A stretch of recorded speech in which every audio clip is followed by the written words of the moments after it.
Hello my good friends, it's Roger once again, Mudfossil University, talking about the sarsen stones that made up Stonehenge.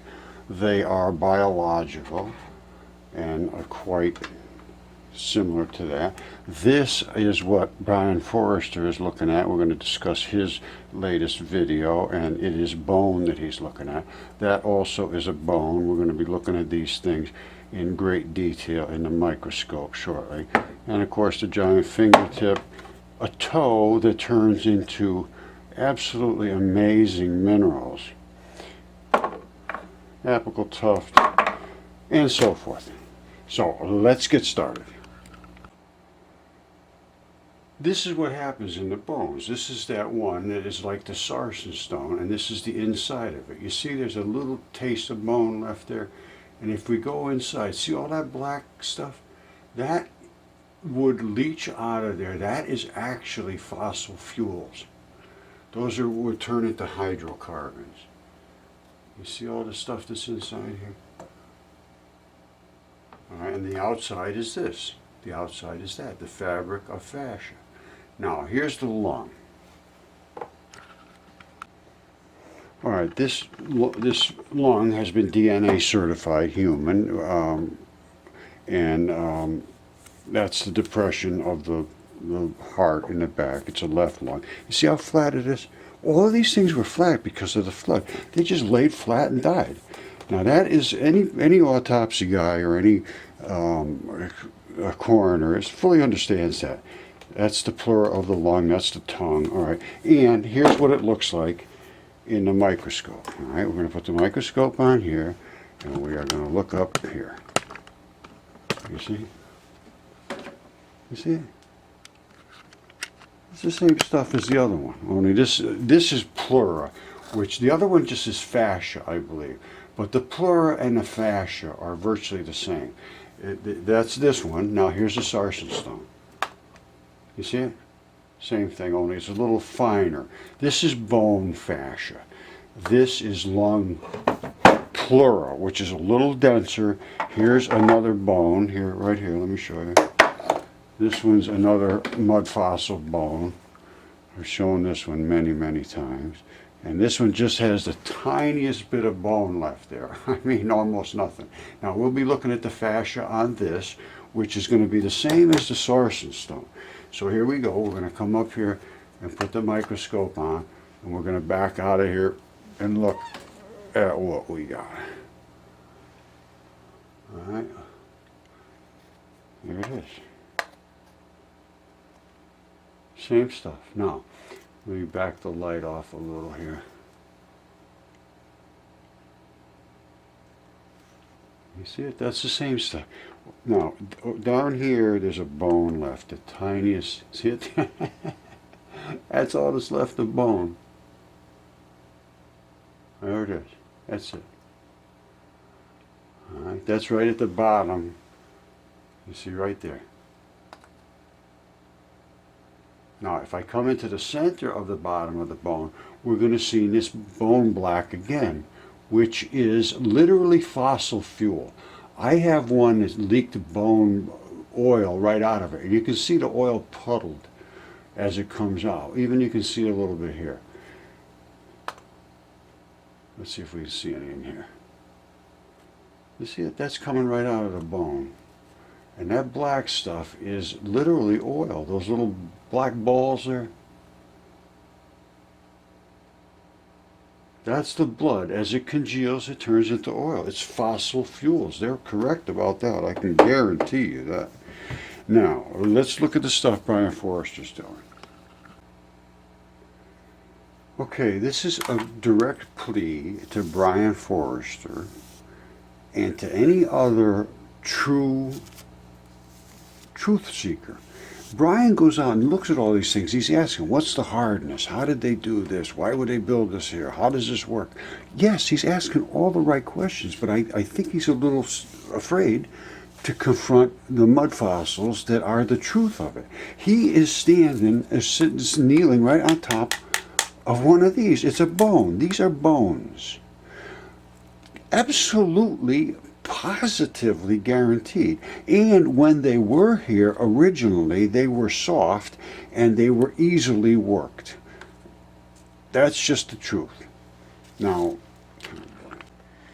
it's extremely obvious that that was extremely soft at one time. My claim is that all the caves and all of the things that were done literally with fingernails almost. They did it with the most basic of tools. They didn't require these hardness, granite and all that stuff. And plus granite, we'll talk about that later, but granite is, the particulated homogeneous granite is stuff that they dug out and they piled up and then they ran it through a process to extract metals, and I will show you some more of their true capabilities. All right, this is an Achilles tendon, and if I was going to get rock, I would get this because this is limestone, CaCO3, and it is almost clear limestone. Very, very, very little blood in tendons, and they did use them. That right there is a tendon. They cut these slabs and built these walls back here. This is Fuerte de Sampiata, Bolivia. Those are tire tracks. These are tank treads. This equipment was designed to work on this wet flesh, cutting these slabs to build walls. These are the walls that they built with those stones that they took when they were wet. I don't know how they moved them, but they moved them down to here. They piled them up in these unique looking little configurations. Probably a lot of these little cuts were to remove things like this. That's why they have these little jigs and jags in them. This one they should have not used. And that, there's another one. Oh, look at that one. That's a nightmare, that one there. But I believe a lot of these little cuts were to remove things like that. This one they did a lousy job. I understand these too. I can tell you exactly what part of the body it's from and exactly what they did here. And I think this was a test area to see what different erosion would look like based on what they left intact. Why would they do this? They're all different, and they did it. I don't even know if that's a wall that does anything. I think it was a test to see what the erosion factor was. And I understand these things. I might be taking a lot of the mystery out of things, but you know, it's reality, and there's a lot to look at after you reach the point of let's look into it. Because it's, you know, just saying, okay, this is real, and then you go home. No, now it's real. Let's think about it. There's a lot to think about here. All right, I think you could see all the different layers, and there is literally probably 1,000 layers there. Now, what we're looking at is this right here. This, and this is skin. All right, it's some kind of a skin, and that is the layers of the skin. There's that many layers. I hope you can see that. All right, let me bring this up a little closer. Let's see if it can be seen better. Probably not. All right, you see all those different little layerings? When I was looking, I was just looking at the edge right here, just a little edge. You can see there's no real edge to speak of. If you cut this in the middle, you would have, I can't even imagine how many layers. There is so many layers here. It's just phenomenal. These are things that aren't well understood. Now, you see this in the background here? This is Tyson's channel. Now, Tyson I work with, and it's called Tyson's Mudfossil Adventures. Very, very good. And he has this particular site, which is a giant that is just, literally, it's got to be 100 miles long or bigger. Now, this is membrane. This is literally membrane. And above, up here, is interstitium. Above that is the skin layer. Now, you see it running, the membrane runs down here, the interstitium runs up here, the actual body flesh was above that, the skin, layers of the skin. Now, It's eroding because the ocean is working its way in. Now I'm going to come back here a little bit. I wanted to give you the lay of the land. This is the lower section, this is the upper section. Now he's back here. This is a while back when he just started getting into this particular project. Now what he's going to do, I'm going to explain this before we go any further. Now what he's going to do is he's gotten geographical areas, and then he's doing a study of what consists in that geographical area. This is, to me, I would go with skin, interstition, the basement layer, which is your membrane, and then your flesh underneath. Now, let's follow this over. Hey, we got more biological here. Look how this just wraps around and curves, and then comes into this. This is so cool. All right, look, he's got one of these. He says it weighs like 40 pounds. that is a membrane cell. Each one of those is a cell on the membrane. You know, it's a little biological bit. And then into this. Look at that stuff. Isn't that amazing? Oh yeah, geologic. Isn't this cool? Oh, this is just lava. It's just a lava sheet, yeah. No, this ain't lava. This ain't even the same material as lava. This is more sandstone-y. Now, that hole right there, these are, in every membrane, you have to be able to, it's the membranes because they pass things in and out. Now, they have junctions, tight junctions, loose junctions, so forth. This is one of those areas which it allows things to go one way and not the other. Usually that's the way it works. Look at the holes. There's something sitting there. That's how lava flows. Perfect sheets. Settles flat. You see it? Those are the areas where No, this is not lava. minerals and things enter. And I'm going to show you one thing.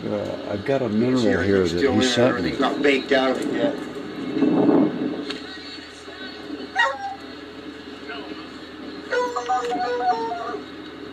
But this whole pattern runs up underneath there.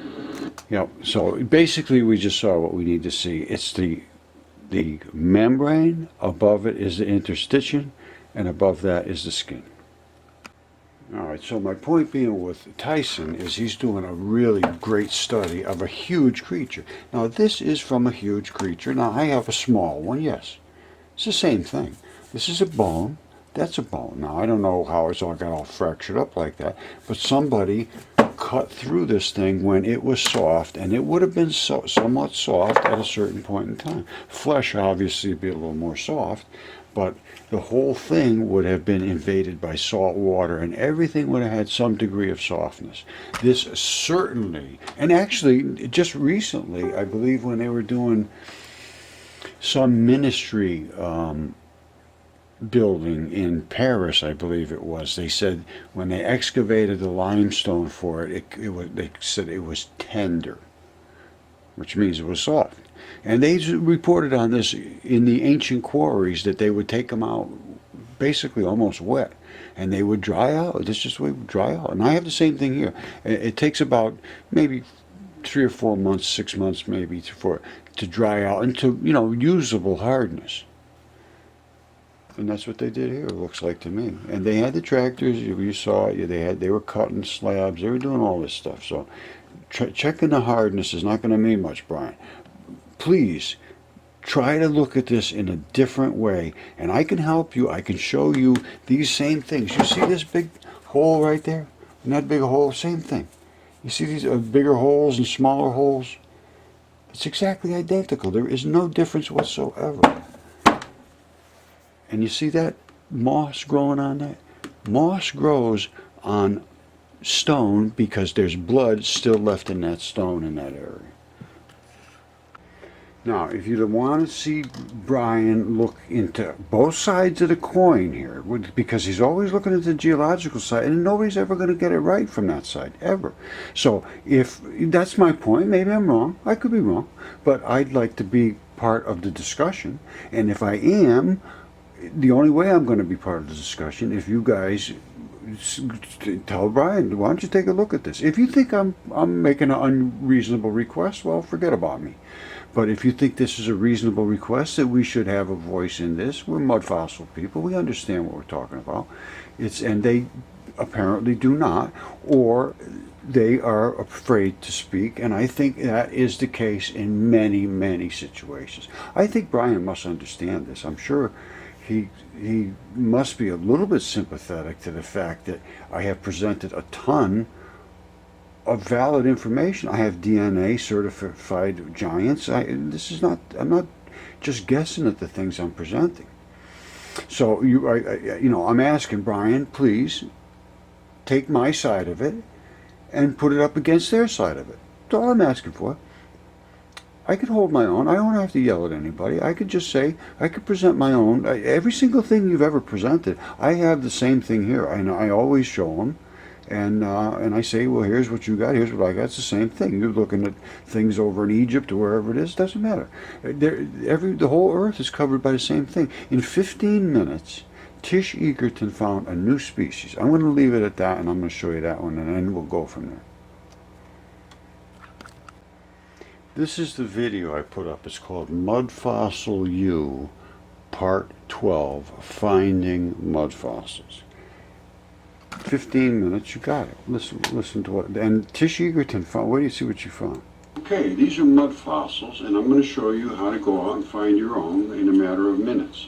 And virtually every rock you pick up, you're going to be able to find is a mud fossil. It just happens to be the way they work. And what you're going to find is there'll be veins and arteries in rocks.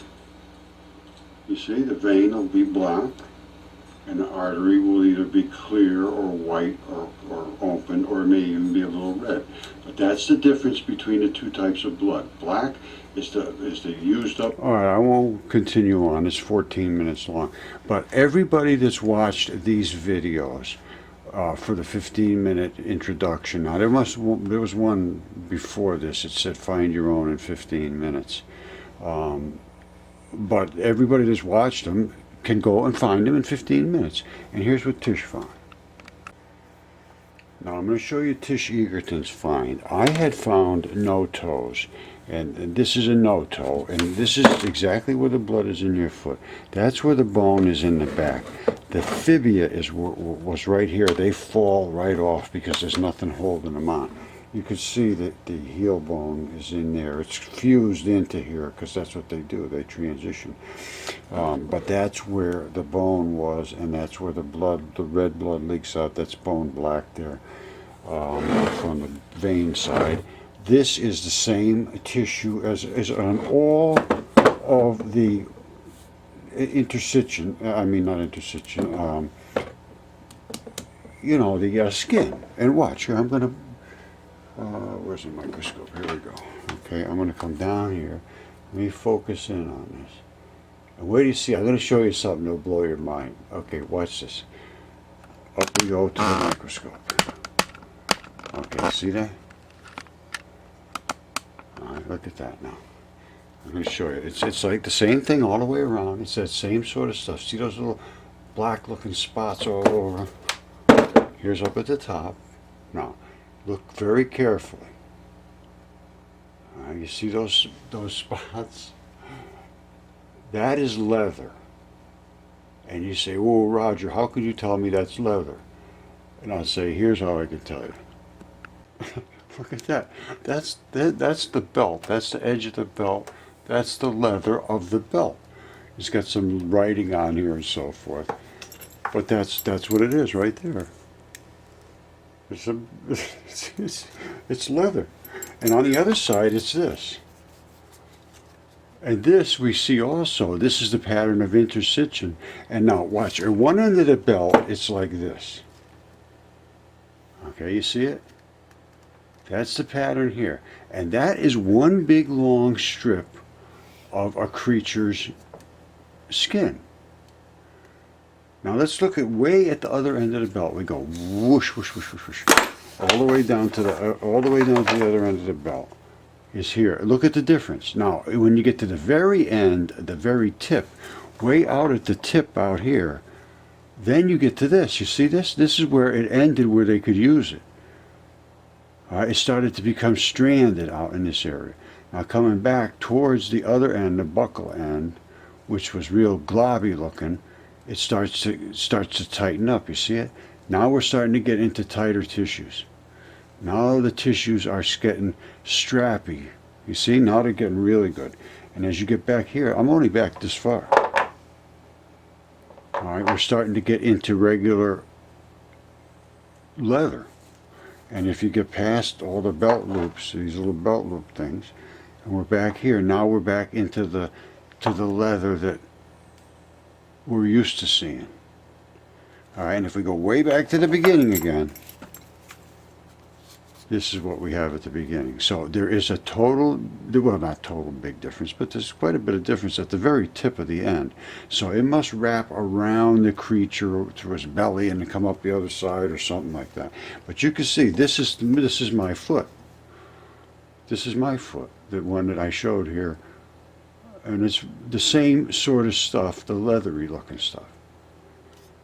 Only this guy didn't have to go out and buy anything. He just had them growing on his own foot. It's absolutely amazing. Alright, this is a good video if you want to watch about Tish Egerton's discovery. This is I've certified that this is an engineered species. Now you can come up and watch. It's called the first engineered species certified by MFU.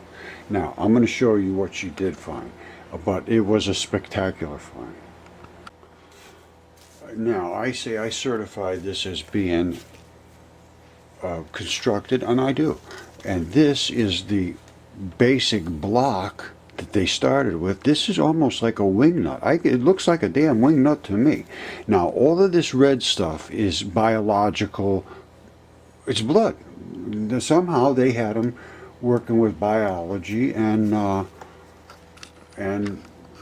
some other form of anatomy that grew in with the biology. I can't explain it all.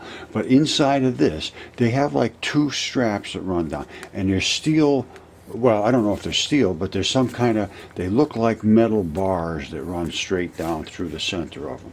I've done some work with them. I have not actually touched these. I worked, you know, quite a bit with Tish live on the internet. But I understand this same skin, and I understand everything about it. This was a no-toe. It's eroded between the toes, but they would have not been seen before. This one is like old sausages fell out of there. And that one is where you can see the metal shafts on the inside. Let's see if I can find something else of interest. But I mean, it's absolutely stunning what she found, and they are all in one spot. And they're right on top of the ground, and tools, and bones, and organs, and nobody's interested. It's been a couple of years. Now this is Mayan, and Mayan has a missing pad on the bottom. The pads come out like this. They're like balloons. Now the fibia falls off the side. There's nothing to hold it on. They all do that. Alright, these are no-toe, big ones, and that's the one I showed you before from Tish, and that's one somebody else sent me. It's a kind of eroded. You can see the toes that were inside. This one here, you can see that ball. You see that round ball there? That's the calcaneal ball. I mean, it's just like the Achilles tendon, basically. These, and then they have this little, you see that, all those little holes in there? I believe that's gumite, and they have them on the bottoms. Now mine, and this one had another bigger pad too. You see how it's falling off here? You can see there was a, they have a huge pad. That would have had a huge pad coming like this. They were gigantic, and the same thing this one would have. Now inside these, on the side, there's a spring assembly. I'll show you that. Okay, let's take it one step at a time. This is my no-toe.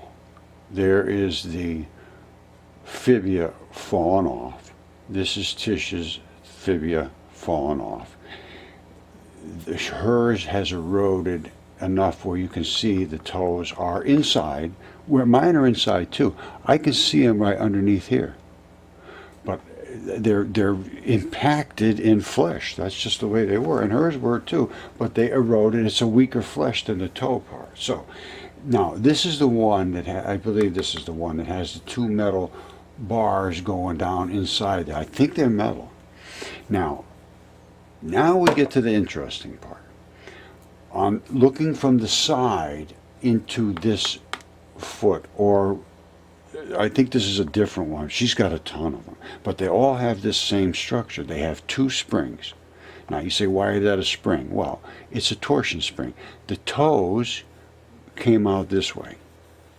When you stepped on the toes, they pushed this spring to go up this way, to load in this direction. When it loads, it pushes against this spring. So it pulls this spring in, and as it pulls this spring in, this lifts. So you get lift, lift, which is just like we have a tendon. Our tendons lift up and then they come back down. This gives you flexibility and lift, and they drive the toes. And I looked at this very, very, very, very closely, and it is extremely, it's constructed. You see right there? That's the strap in the back. That's the tendinous little strap, same as we have over here. That's the ball. You see the ball? Same ball we have over here. That strap runs up to this saddle. Same sort of situation we have here. The bone sits in that saddle. But we have a totally different set of situations when it comes to the tendons. This is what the tendons give us a spring in your foot and all that business to keep everything moving and boom, boom, boom. Well, this is the spring in this guy's foot. And then there was a leg coming straight up, and she found a leg. Now this is over the top. Look at this. This is a foot complete all the way up the leg. This white stuff is exactly identical to the tendinous material that's in your body right now. This red stuff is the fleshy, bloody portion, and I'm going to show you a leg, and it's exactly the same sort of materials. Now, but then you get to this. This is not any materials that we have in our leg. This is, I mean, it looks like somebody had a plate and they bolted on there and bolted and bolted and bolted, and it just ends up doing that stuff. Now, I want Tish's discovery to be legitimized and looked at just exactly like the congressman said. We need honesty and integrity in science. They cannot dismiss the things that upset them, that make them look like they made a mistake, because they did, but nobody expected this. Or maybe they did, and it's always been not allowed, because that's the case. And believe me, nobody is going to work harder at this than me. I've worked every day for 8 years, and I will continue until it's over. Okay, so what do you say, Brian? You're going to give it a shot? Take a look at the stuff I present? I think, you know, if you're looking for reality, and you always claim to do that, and you're doing fabulous work, brother. I'm not coming against you whatsoever. And I know what you're up against. All right? I know what you are up against to speak out. So I am putting you in a position of either being silent or saying, you know, why don't we look and see what this guy's got? Maybe he's a nutcase, but he's bothering me. And we're going to have to deal with him. Because somebody's going to have to deal with this. It's not going away. Just like my friend Tyson said, it is not going away. All right? I love you, brother. Bring it up, please. All right? Thank you. Not only that, she walked out and found it in this, right here. Look, the one I showed you that had the wing nut in there? That's where the wing nut was. It was right here. She just lifted it up. This is the guy's body. Bone. All of this stuff is bone. There's all kinds of stuff here that needs to be looked at. It's right on the surface.